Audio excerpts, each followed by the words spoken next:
Hello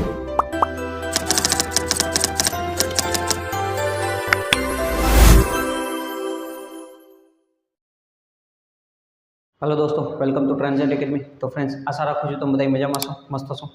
તો GETCO plant attendant PA1 ની જે એક્ઝામ છે એ રવિવારે કમ્પ્લીટ થઈ ગઈ છે, બરાબર। તો ઘણા બધા વિદ્યાર્થી મિત્રોનો પ્રશ્ન હતો કે ભાઈ મેરિટ ક્યાં સુધી રહેશે। ઓકે, તો એના વિશે આપણે આ વિડીયોની અંદર ચર્ચા કરતા જઈએ। પહેલાં અમુક બેઝિક માહિતી હું તમને આપી દઉં, ત્યાર પછી આપણે આગળ બીજી ચર્ચા કરતા જઈએ, બરાબર। તો કે તમારી જે એક્ઝામ લેવાની હતી, બરાબર, એ ટાયર 1 ની એક્ઝામ હતી, નોન ટેકનિકલ એક્ઝામ હતી, 100 માર્કની એક્ઝામ હતી। તો એમાં મિનિમમ ક્વોલિફાઈંગ માર્ક્સની વાત કરીએ, મિનિમમ માર્ક્સની વાત કરીએ તો જો તમે ઓબીસી ઓપન કેટેગરીની અંદર આવો છો, બરાબર, ઓપન કેટેગરીની અંદર આવો છો તો મિનિમમ 50 માર્ક હોવા જોઈએ। એટલે 50 માર્ક હોય તો તમે પાસ કહેવામાં આવો છો, બરાબર। એવું જરૂરી નથી કે તમારું મેરિટમાં નામ આવી જાય કે તમે સેકન્ડ એક્ઝામમાં તમે આવી શકો। 50 માર્ક છે મિનિમમ ક્વોલિફાઈંગ માર્ક્સ છે। એટલે આપણે કેમ આપણે 100 માર્ક્સની એક્ઝામ હોય તો એમાંથી મને 33 કે 35 માર્ક આવે તો હું પાસ છું। અમારા ટાઈમમાં 35 હતા, અત્યારે હવે 33 થઈ ગયા છે, બરાબર। કે મને મતલબ કે ભાઈ સિમ્પલ વસ્તુ છે, ભાઈ 100 માંથી 35 માર્ક આવે તો હું પાસ છું, અને જો મને 32 કે 34 માર્ક આવે તો હું ફેલ છું। એટલે આ બેઝિક રેશિયો છે। એમ સેમ એઝ ઇટ ઇઝ કે આ 100 માર્કની એક્ઝામની અંદર તમે ઓપન કેટેગરી એટલે કે જનરલ કેટેગરીમાં આવો છો અને 50 માર્ક મિનિમમ હોવા જોઈએ, આ મિનિમમની વાત થાય છે। પછી તમે ઓબીસી, EWS, SC, ST કેટેગરીની અંદર આવો છો તો મિનિમમ 45 માર્ક હોવા જોઈએ। એટલે 45 માર્ક અથવા 46 માર્ક હોય તો તમે પાસ છો। મિનિમમ 45 માર્ક હોવા જોઈએ, એટલે પાસ થવાની કેટેગરીમાં આવો છો તમે। 45 થી ઓછા માર્ક હોય તો એનો મતલબ કે તમે ફેલ છો, આવું કહેવામાં આવે છે, બરાબર। આ મિનિમમ માર્કનો રેશિયો તમારા મગજની અંદર હોવો જોઈએ, એના પછી તમને આગળ આઈડિયા આવે। ઓકે, હવે મેરિટ બનાવતા પહેલાં બીજી વસ્તુ એ કે ટોટલ આપણી પાસે 153 જગ્યા છે, અત્યારે 153 જગ્યા છે, બરાબર। એના માટે ભરતી બહાર પાડી છે અને 153માંથી બીજા ટાયર 2 એક્ઝામ દેવા માટે 5 ગણા લોકોને બોલાવવામાં આવશે। એટલે 153 × 5 કરો એટલે ઓવરઓલ તમે ગણતરી કરો ને તો 765ની આસપાસ લોકો થાય। 765, 15 50 75, બરાબર, 15 50 75 આ બરાબર છે। 765 લોકોને બોલાવવામાં આવશે। બની શકે એ લોકોને વધારે જરૂર હોય તો થોડાક વધારી પણ શકે છે, પણ જે નોટિફિકેશનમાં લખેલું છે એના માટે અત્યારે ટાયર 2ની એક્ઝામ દેવા માટે 765 લોકોને બોલાવવામાં આવશે, બરાબર। તો આના પ્રમાણે મેરિટ બનતું છે। હવે તો કે અહીંયા મેઇન વસ્તુ એ જોવાની છે કે ભાઈ આપણું પેપર બધાને આઈડિયા હતો ભાઈ મીડિયમ લેવલનું હતું, બરાબર। ઘણા બધા લોકોને ટફ લાગ્યું એટલે કેટલાયને એમ લાગે ભાઈ મેરિટ ડાઉન જશે, પણ ઘણા બધા વિદ્યાર્થી મિત્રોએ પેપર આપ્યું હોય તો જે એકચ્યુઅલમાં જે વધારે માર્કવાળા વિદ્યાર્થી મિત્રો હોય એ ક્યાંય બહાર દેખાતા ના હોય, તો એના પ્રમાણે આપણે મેરિટ ગણતરી કરીએ, બરાબર। પણ મેઇન વસ્તુ એ છે કે આ આપણે ફિક્સ ન કહી છે, હું તમને જે આંકડો કહું એવું ફિક્સ ના હોય કે આ જ મેરિટ રહેશે, આની આસપાસ રહી શકે છે, બરાબર। એટલીસ્ટ તમે એમ ગણતરી કરો કે ભાઈ 10-20% ફેરફાર થઈ શકે છે। સપોઝ હું એમ કહું કે 60-65ની આસપાસ છે તો બની શકે એ 65 વાળું 67 જઈ શકે છે અને 60 વાળું કદાચ 58 જઈ શકે છે, બરાબર। તો એટલો ફરક આવી શકે।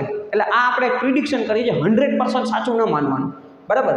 હવે આપણે સૌથી પહેલાં આપણે જોઈએ તો કે ભાઈ ઓપન કેટેગરીના જે વિદ્યાર્થી મિત્રો હોય બધાય આપણે પહેલાં બોયઝની વાત કરશું, કારણ કે ગર્લ્સ કેટેગરીની એક અલગ વાત થતી હોય છે। એટલે હવે તો ઓપન કેટેગરીની અંદર હોય તો કોઈ પણ વિદ્યાર્થીને જો 60 થી 65 માર્કની આસપાસ હોય તો એનો મતલબ એને ગણતરી કરવાનું કે ટાયર 2ની એક્ઝામ આપી શકે છે, બરાબર। આ મેરિટ થોડુંક ઓછું જઈ શકે છે, થોડુંક વધારે જઈ શકે છે। ઘણાને એમ લાગે કે ભાઈ પેપર તો ટફ હતું તો મેરિટ ડાઉન જવું જોઈએ, પણ સામે વિદ્યાર્થીઓ ઘણા બધા હતા અને ઓછા વિદ્યાર્થીને લેવાના છે।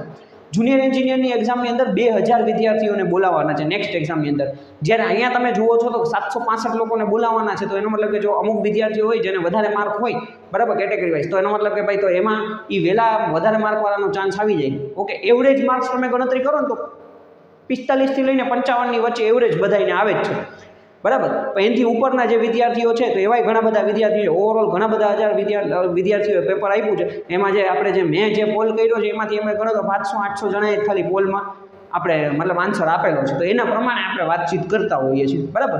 એટલે જો 60 થી 65 માર્ક હોય તો આ 65 વાળા કદાચ 67-68 જઈ શકે છે અને 60 વાળા જઈ કદાચ 57-58 જઈ શકે, આગળ પાછળ થઈ શકે, એની વચ્ચે પણ રહી શકે, બરાબર। ઓપનનું મેરિટ વાત થાય છે। પછી EWSનું મેરિટ તો સેમ એઝ ઇટ ઇઝ આપણે 58 to 62ની આસપાસ રહી શકીએ, બરાબર। આ 58 વાળા કદાચ 55 સુધી જઈ શકે, એ ડિપેન્ડ્સ કરે છે કે વિદ્યાર્થીઓ કેટલા છે ને કેટલા લેવાના છે, એના ઉપર આધાર રાખે છે।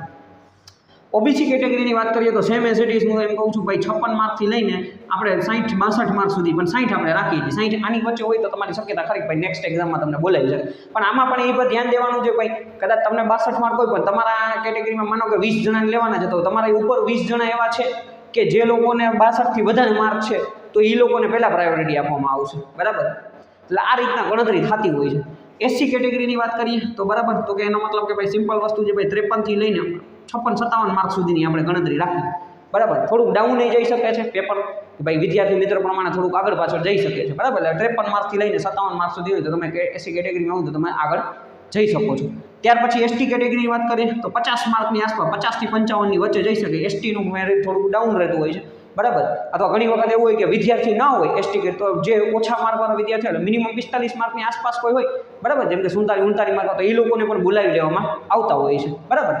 એટલે આ બોયઝનું મેરિટ રહી શકે છે, આની આસપાસ આવી શકે, આગળ પાછળ થોડું ઘણું થઈ શકે. બાકી આ એક આપણે એવરેજ માર્ક કાઢીએ આની આસપાસ હોઈ શકે છે, કે ઓપનમાં 60-65 માર્ક હોઈ શકે છે, બરાબર. થોડુંક ડાઉન થઈ જાય છે ને થોડુંક વધી પણ શકે. કદાચ જો વધારે વિદ્યાર્થી હોય સારા સ્કોર કરવાવાળા, તો એનો મતલબ કે 65 વાળા કદાચ 67-68-70 સુધી પહોંચી શકે છે, અને 60 વાળા કદાચ 55 થી લઈને આપણે 60ની વચ્ચે પણ રહી શકે છે. ડિપેન્ડ્સ કરે છે કે કેટલા વિદ્યાર્થી લેવાના છે એના પ્રમાણે, બરાબર.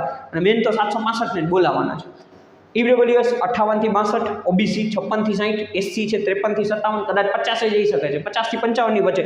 સેમ આનું આપણે 50 થી 55 છે તો કદાચ વિદ્યાર્થીઓ ઓછા હોય, બરાબર, તો એનો મતલબ કે 45 થી 50 વાળાની વચ્ચે હોય તો એ વિદ્યાર્થીને બોલાવી લેવામાં આવે નેક્સ્ટ એક્ઝામ દેવા માટે, બરાબર. ગર્લ્સની વાત કરીએ તો ગર્લ્સ કેટેગરીની અંદર ભાઈ એના મેરિટ અલગ બનતા હોય છે, બરાબર. કારણ કે ગુજરાતની અંદર આપણે શું છે 50% અનામતનો હોય છે એ રીતના. તો ગર્લ્સની અંદર ભાઈ આપણે પ્રોપર મેરિટ પ્રિડિક્ટ નથી કરતા. એનું રીઝન એ છે કે ભાઈ વધારે જો ગર્લ્સ છે એને માર્ક્સ વધારે ના હોય ને, જે પાસિંગ માર્ક્સ હોય, તો કારણ કે ભૂતપૂર્વ પાછલી જે પરીક્ષાઓ છે એની અંદર એવી કે ભાઈ 50 માર્ક હોય, કોઈને 45 માર્ક હોય, 47 માર્ક હોય, તો એવા લોકોને પણ જોબ આપવામાં આવેલી છે. મિનિમમ માર્ક્સનો ક્રાઇટેરિયા પૂરો થતો હોય ને તો એ ગર્લ્સને બોલાવી લેવામાં આવે છે. એટલે જો તમે ઓપન કેટેગરીમાં છો, તમે મિનિમમ 45 માર્ક્સ મળે છે, જો તમારાથી ઉપર બીજા કોઈ ગર્લ્સ નથી તો તમારો ચાન્સ આવવાની શક્યતા ખરી. કારણ કે આમાં એક તો જો ગર્લ્સ ઓછા હોય છે, બરાબર, અને કેટેગરી વાઇઝ ભાઈ જેટલી જગ્યા ભરવાની છે એ પ્રમાણે કેટલા ગર્લ્સે ખરેખર એકચ્યુઅલમાં ક્વોલિફાય કર્યું છે. એટલે એ ઓપનમાં હોય, ઈડબ્લ્યુએસ, ઓબીસી, એસસી, એસટી, બરાબર, તો માર્ક્સમાં 1-2 માર્ક્સનો ફેરફાર થતો હોય છે, બહુ ડિફરન્સ રહેતો નથી, બરાબર.